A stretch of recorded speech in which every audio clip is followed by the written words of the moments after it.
श्री सद्गुरु भगवान की जय। आप सभी को मेरा सादर जय शंकर। ध्यान दृष्टि दर्शन संस्थान के इस कहानी मंच में मैं आप सभी का स्वागत करता हूं। मित्रों, इस मंच पर प्रतिदिन हम किसी न किसी एक महापुरुष की कहानी संक्षिप्त में लेकर आते हैं और उनके जीवन वृत्तांत को आप सबके बीच परोसते हैं। इस सिलसिले में मैंने अभी ये आज तीसरी कहानी है। मैंने सबसे पहले आपको महर्षि दधीच की कहानी सुनाई थी और कल मैंने महान दार्शनिक कुमारिल भट्ट की कथा आपको सुनाई थी। और आज हमारे पात्र हैं महान भक्त, कृष्ण भक्त, जिनको बच्चा बच्चा जानता है, मीराबाई। भक्ति काल की एक महान भक्त और प्रमुख कवित्री, कृष्ण भक्त और प्रमुख कवित्री जो भक्ति मार्ग पर चलते हुए भगवान कृष्ण में लीन हो गई और मुक्ति को प्राप्त किया। एक ऐसा पात्र जो मुझे सदैव आकर्षित करता रहा। मैं अपने घर में बचपन में कैलेंडर्स देखता था। उस जमाने में फोटो और कैलेंडर बहुत घर में टांगे जाते थे। आज के युग में तो इनका दौर कम हो गया है, लेकिन मेरी युवावस्था में आज से 40 साल पहले बहुत कैलेंडर टंगती थी। तो मैं देवी देवताओं के चित्र देखता था। राधा कृष्ण का चित्र होता था, सिया राम का चित्र होता था, पार्वती शंकर के चित्र होते थे, लेकिन कृष्ण और मीरा के भी चित्र होते थे। तो मुझे बड़ा आश्चर्य होता था कि ये तो सब पौराणिक पात्र हैं, मीरा तो इस युग की पात्र है। ये तो एक अकेला ऐसा पात्र है जिसके फोटो भगवान के साथ घर घर टंगती है। वैसे तो भगवान कृष्ण के साथ राधा जी का चित्र चलता है, लेकिन भगवान श्री कृष्ण के साथ अगर कोई दूसरा चित्र चलता है तो मीरा का चित्र चलता है। और मीरा तो वो पौराणिक द्वापर युग की पात्र है, जिसको हम पौराणिक युग कहते हैं, और ये तो वर्तमान काल की है। मीरा एक ऐसा पात्र इस ऊंचाइयों तक पहुंच गया जिसके चित्र परमात्मा के साथ, भगवान के साथ जिसके चित्र छपते हैं, ये मुझे बड़ा प्रेरित किया करता था और ये पात्र मुझे बहुत आकर्षित करती थी मीरा। फिर मीरा का मैंने अध्ययन भी किया, पढ़ा भी, उनके भक्ति रस, उनकी विरह में बहुत सारी चीज़ों को अध्ययन भी किया और मुझे आज भी मीरा बहुत आकर्षित करती है। मीरा और उनकी भक्ति आज भी बहुत आकर्षित करती है और है भी। बहुत पहलू है उनके ऊपर अगर चर्चा की जाए तो कई बार उन पर चर्चा हो सकती है। उनके एक एक पहलू पर चर्चा हो सकती है। नारी स्वतंत्रता की आवाज उठाने वाली मध्य युग में वो नारी, जिस समय मर्यादा के लिए, परिवार की मर्यादा के लिए मूंछों पर ताव, मूंछ ना नीची हो जाए, इसके लिए खून की नदियां बह जाती थी। और वो भी राजस्थान में, राजपूतानाओं में, यहां बहुत जबरदस्त पर्दा प्रथा होती थी, जहां जौहर होते थे। उस काल में मीरा एक स्वतंत्रता की अलग जगाती है, नारी स्वतंत्रता की। पर्दे से बाहर आती हैं, मंदिरों में संतों के साथ बैठकर भजन और गीत गाती हैं। अविश्वसनीय सा लगता है उस युग के वातावरण को देखते हुए।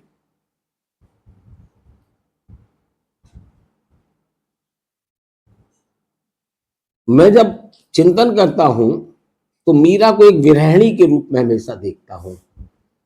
चित्र देखता हूं तो नाचते हुए देखता हूं। किसी दुखी पात्र को नाचते हुए कभी देखा है? प्रसन्नता में लोग नाचते हैं, लेकिन मीरा तो रोते रोते नाचती है, कृष्ण के विरह में रोती है और नाच उठती है। मैं चिंतन करता था कि क्यों ऐसा हो सकता है, क्या ऐसा कैसे हो सकता है कि जो इतना दुखी है वो नाच कैसे सकता है, लेकिन मीरा तो नाचती थी। बड़ा हुआ, समझ आई, अध्ययन किया, फिर समझ में आया कि कृष्ण की विरह में, उनकी याद में मीरा इतनी व्याकुल हो जाती थी और याद में वो अपने अस्तित्व को भी भूल जाती थी और कृष्ण में इतनी लीन हो जाती थी कि अंतर में उन्हें यह आभास होता था कृष्ण मेरे साथ है। और जब अंतर में कृष्ण को अपने समी साथ पाती थी तो नाच उठती थी और देखने वालों को रोती हुई मीरा दिखती थी, लेकिन अंतर से नाचती हुई मीरा होती थी, इसलिए उनके पैर थिरकते थे। अंदर से उनका मीरा और कृष्ण का मिलन हो रहा होता था, इसलिए पैर थिरक रहे होते थे। और बाहर जो स्थूल शरीर है देखने के लिए, उसमें विरह से शुरू हुआ था तो उससे अश्रु झर रहे होते थे। ऐसा विलक्षण पात्र थी मीरा।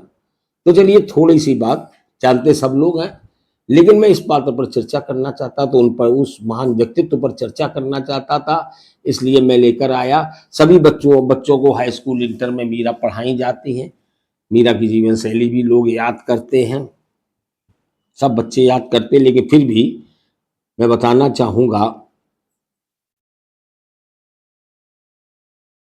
कि मीराबाई भक्तिकाल की एक प्रमुख कवित्री और कृष्ण भक्ति वे राजघराने में जन्मी थी, लेकिन उनकी भक्ति और प्रेम ने उन्हें सांसारिक बंधनों से मुक्त कर दिया।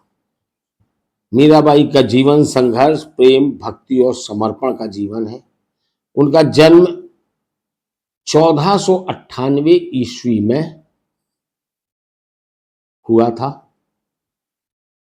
राजस्थान के मेड़ता में, जो इस समय वर्तमान में नागौर जिले में पड़ता है।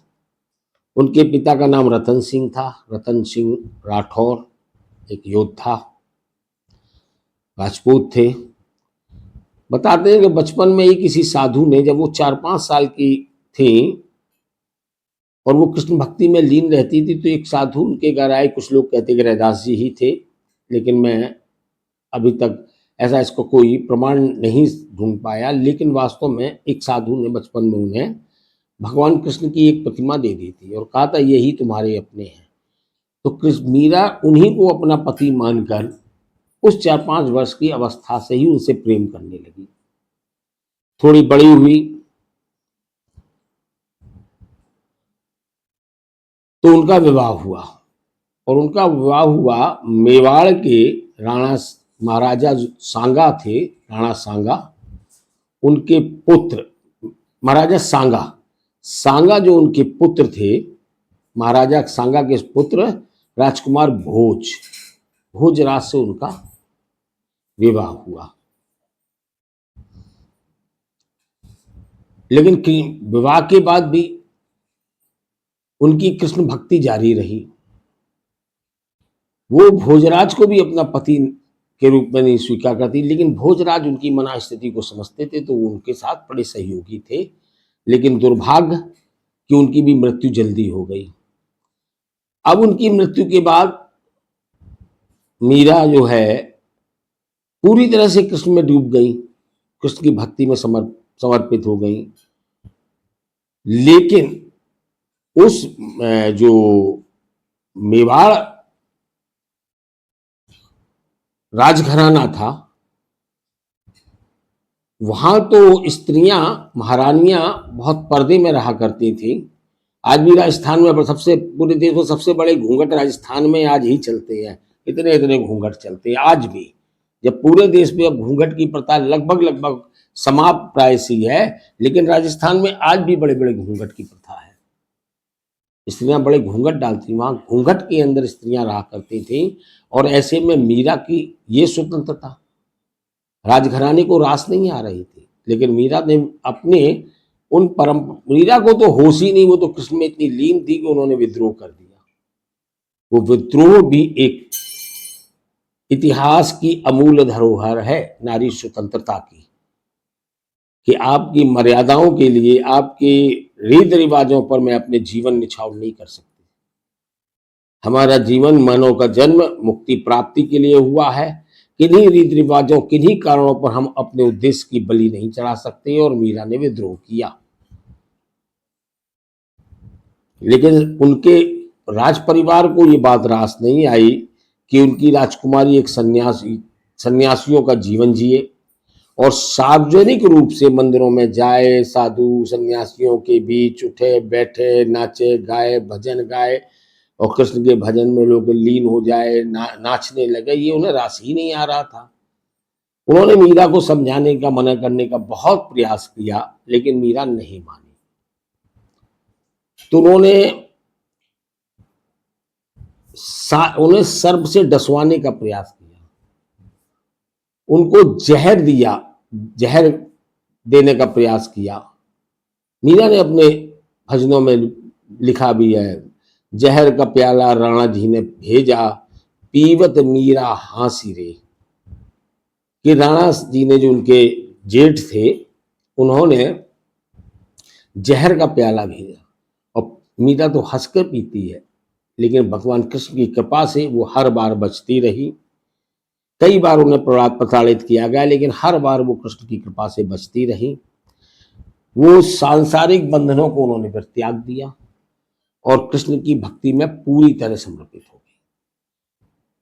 उन्होंने कई संतों से के साथ सत्संग किया। उन्होंने जब घर के लोग बहुत परेशान कर रहे थे, तो मीरा जी बाई ने तुलसीदास जी को भी एक पत्र लिखा था।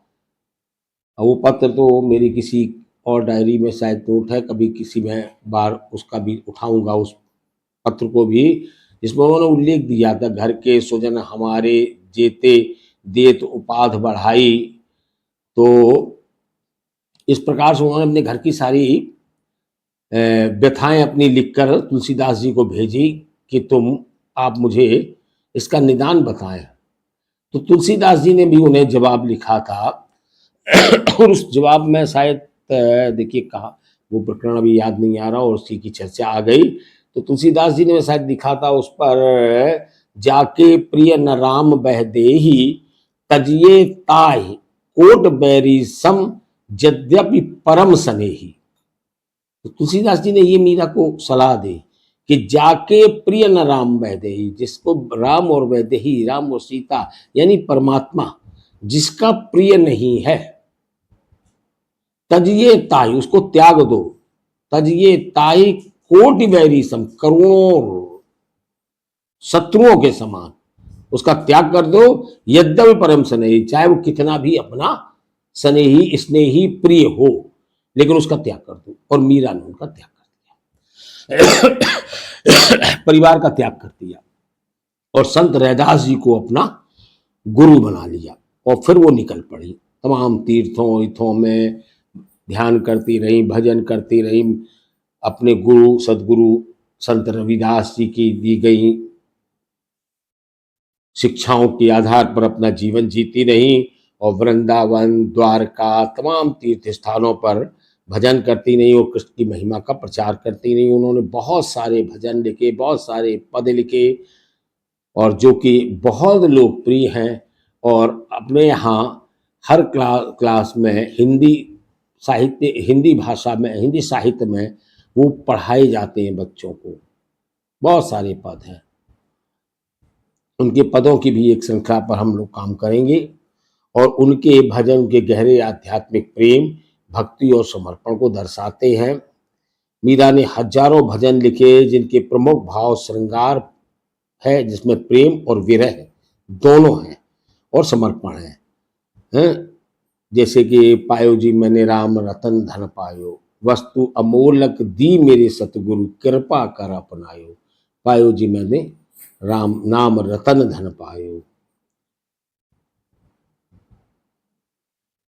मेरे तो गिरधर गोपाल दूसरो न कोई, जाके सिर मोर मुकुट मेरो पति सोई। मेरे तो गिरधर गोपाल दूसरो न कोई, मीराबाई गिरधर नागर, सहज मिले अविनाशी रे। ऐसे बहुत सारे पद हैं। पायो जी में मायरी में तो लियो गोविंदो मोर, तमाम ऐसे पद हैं। उन्होंने बहुत अमूल्य निधि दी हिंदी साहित्य को और भक्ति काल की एक प्रमुख कवित्री के रूप में वो उभरी। कहा जाता कि अंतिम समय में वो मीराबाई द्वारका में रही हैं और 1547 ईस्वी में के आसपास वो उन्होंने अपने जीवन को त्याग दिया और पूर्ण रूप से लीन हो गई।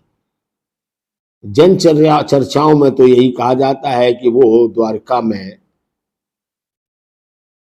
भगवान गर्भगृह में भगवान के गर्भगृह में थी। सुबह पट खोले गए तो मीरा गायब थी और मीरा की साड़ी कृष्ण की लिपटी हुई थी। कहते हैं कि वो कृष्ण की मूर्ति में ही समा गई और उस समय उनकी उम्र 49 वर्ष की ही थी। तो मीरा भाई का बड़ा प्रभाव है पूरे देश में भक्ति आंदोलन के रूप में। उनके आंदोलन की भक्ति आंदोलन की सबसे प्रमुख संतों में से वो भी एक हैं। उनके भजन कविताएं आज भी भारत में विभिन्न हिस्सों में गाए जाते हैं। स्कूलों में, हाई स्कूल, इंटर, बीए में पढ़ाए जाते हैं। उन पर लोग पीएचडी करते हैं, बड़ी बड़ी किताबें लिखी जाती हैं उनके पदों पर। तो उन्होंने सिद्ध किया कि स्त्रियों को भी आध्यात्मिक स्वतंत्रता का अधिकार है। कितने वर्ष पहले? 500 वर्ष पहले। 500 वर्ष पहले उन्होंने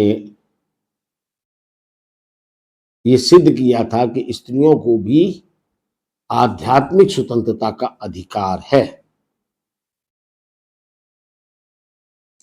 उनके प्रेम और भक्ति का संदेश लोगों को प्रेरणा देता है कि सच्चा प्रेम किसी भी सांसारिक बंधन से मुक्त हो सकता है।